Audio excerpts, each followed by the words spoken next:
एक दिन एक बड़े जंगल में शक्तिशाली शेर एक छायादार पेड़ के नीचे सो रहा था।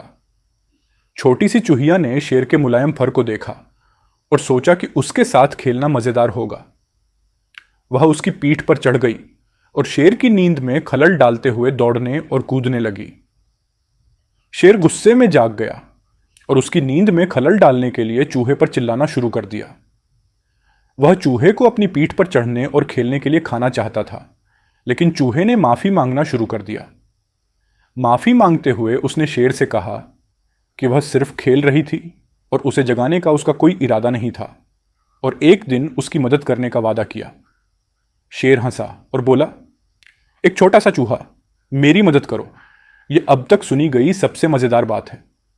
उसने चूहे को हंसाने के लिए जाने दिया। उस घटना को हुए कई दिन बीत चुके हैं। शेर पेड़ों के बीच घूम रहा था, जंगल की गर्मी और ताजी हवा का आनंद ले रहा था। शेर शिकारियों के एक समूह द्वारा लगाए गए घात में गिर गया। शिकारियों ने शेर पर रस्सियां फेंकी जब वह संघर्ष कर रहा था और उसे पकड़ लिया।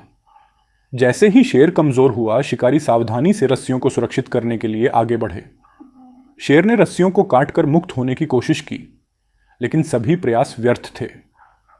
शेर मोटी रस्सियों को हिलाने की कोशिश करते हुए दहाड़ता है, लेकिन वे बहुत मजबूत, बहुत लचीले थे। वह हार मानने वाला था। उसने देखा कि एक छोटा चूहा उसके पास आ रहा है।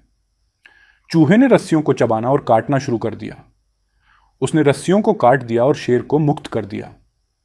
शिकारी पिंजरे के साथ वापस आने से पहले शेर जंगल में भाग जाता है। एक बार जब वे सुरक्षित स्थान पर पहुंच गए, तो शेर ने चूहे को उसकी बहादुरी के लिए धन्यवाद दिया और रस्सियों को काटने और उसे मुक्त करने में मदद करने के लिए।